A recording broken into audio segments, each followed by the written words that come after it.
What's going on, everybody? Hope you're all having a fantastic day today. Now, ladies and gentlemen, yes, I am still sick. It's hilarious because I watch back these videos on YouTube, and my voice sounds fine, but I'm sitting here commentating, and I listen back to it in the editing software, and I sound insane, but I'm just lucky that YouTube, I guess, softens out my voice a little bit. I don't know. Again, I do apologize. I've been lacking on the comment section and everything like that. I've just been kind of down in the dumps, just, sleeping it out and all of the above, but I'm going to be trying to come back pretty consistently today. So, of course, if you guys want to check out the live streams, I didn't stream the other day because, again, I've been in bed trying to rest up, get my voice back, and feel a bit better. But I am just going to kind of tug it through today. It doesn't matter how I feel. I'm going to get a stream up. So if you guys are interested, got a link to my Twitch channel down below. And, of course, guys, subscribe, hit that bell. I really appreciate you guys' support. And you guys always showing love to me, even when I'm feeling, the way I'm feeling right now. You guys are still tuning into the videos and showing me that love. But, ladies and gentlemen, today I have a very special video for you guys, and I think this right here is proof on why Black Ops 6 is turning out the way that it is, and why it's in such a bad state. Again, whenever I say Black Ops 6 is in a bad state, I'm not talking about the game itself, like the movement, gunplay, so on and so forth. I'm talking about the performance, the netcode, just the overall game itself. It's in a bad spot, and I think I know exactly why. Now, ladies and gentlemen, as you can see right here from Charlie Intel, he put out a post saying, the current rumors on the Call of Duty schedule are 2025 Treyarch, new Black Ops game that is a sequel to Black Ops 2, 2026 Infinity Ward, new Modern Warfare title, and 2027 Sledgehammer Games, new Call of Duty game. Now, from what I hear, apparently, according to leaks, I'm not sure if this is true or if this is false, but a lot of reputable sources are coming out and saying the same thing. 2026 is when we're getting a brand new Xbox console. I'm assuming the next generation.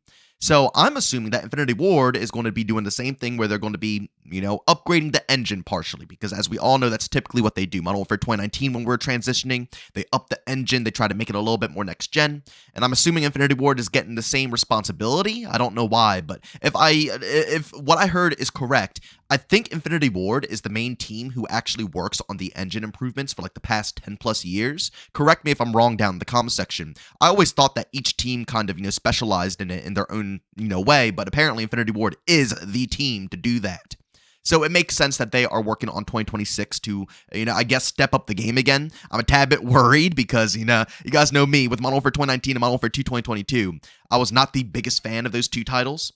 I'm just hoping that a lot of the backlash that Infinity Ward got over these years will actually be taken into consideration, and maybe they'll make more of an actual Call of Duty title. And then 2027, which is what I'm most excited about here, which is going to be Sledgehammer Games' new Call of Duty game.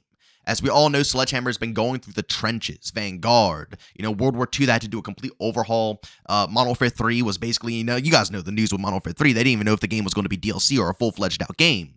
It seems, finally, after a long time, they are indeed going to be getting a full development cycle because, if we're going on the time span of Modern Warfare 3 2023, that's how many years now? That's 1, 2, 3. That'll be 4 years, basically. 4 years close in production of making their brand new game, depending on how much time they're actually taking off before diving into their new game.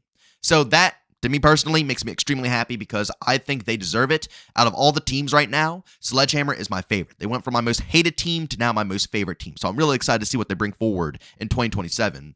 Of course, minus all the crazy things like skill-based matchmaking and all that stuff, because we know how Activision is going to be going about their business with that. But when it comes to the actual game itself, the developers giving good feedback, talking to the community, I'm excited for what Sledgehammer has in store. But out of this post here, what I really want to focus on is 2025 Treyarch, a new Black Ops game that is a sequel to Black Ops 2. Now, we've known for a while now that we are going to be getting a sequel to Black Ops 2 in the year of 2025. But I've been sitting here trying to guess who is actually going to be, going ahead and making it. We never really had any inside details on the development team behind this game. At first, I thought it was going to be Sledgehammer, and I thought they were going to be used, as they're always used, as the support team, and they would get screwed over on their next game because they have to hyper-focus making Black Ops 2 the sequel, and then they can finally branch off to their own game, which means they have less time. I thought that was the outcome that we were going to get.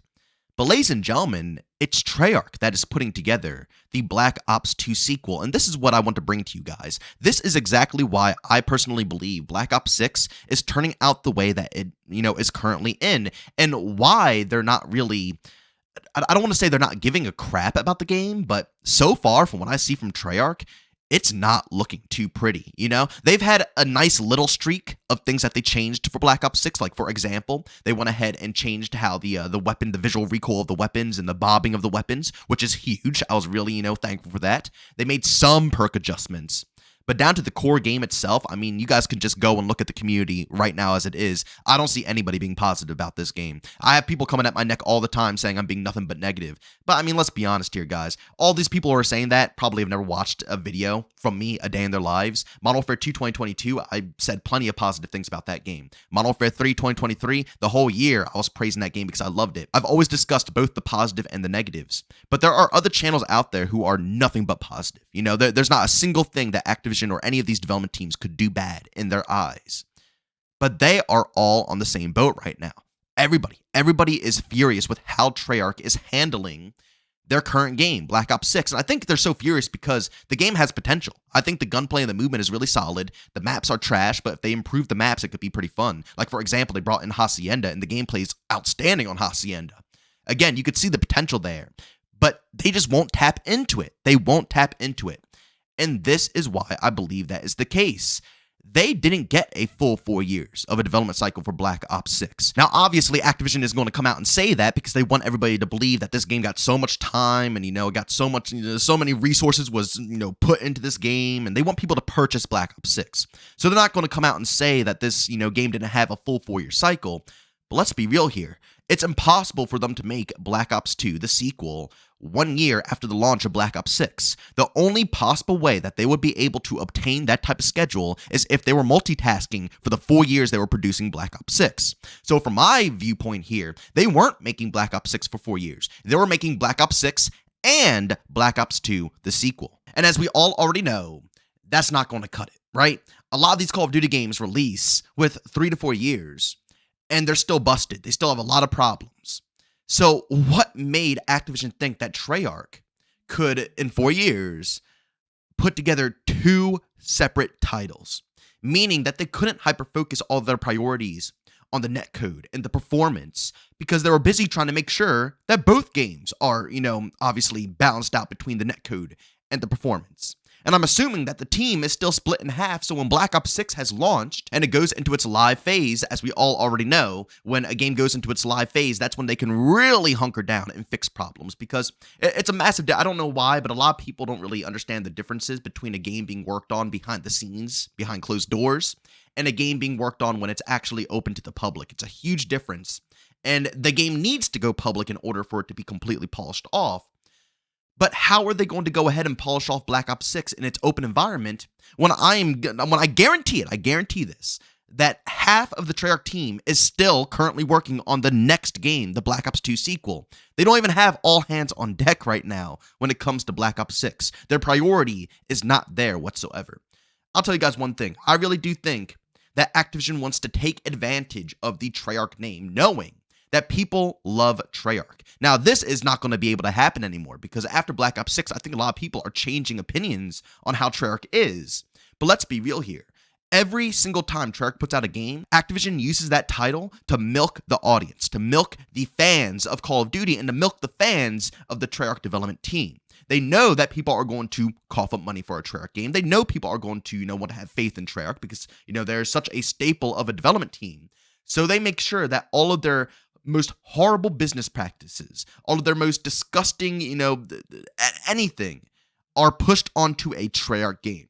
Don't you think it's kind of a coincidence that every single time Sledgehammer puts out a game, they're allowed so much freedom? World War II, they're able to overhaul the whole game. Vanguard, they dropped with tons of maps. Modern Warfare 3, once again, tons of maps, amazing community feedback.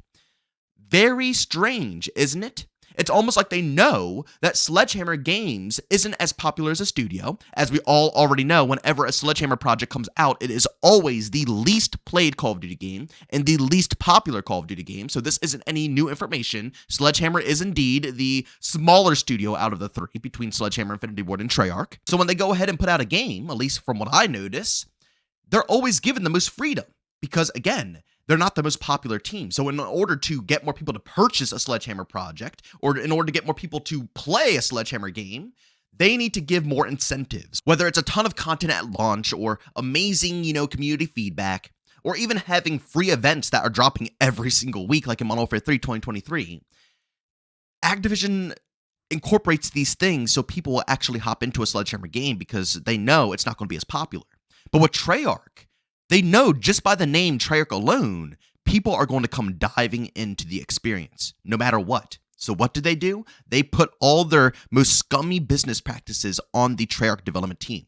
Now, I'm not defending this team whatsoever because, I mean, the team openly came out and said they love Visual Clutter and, Visual Bob and all this garbage. So, the team is definitely different than what they were before.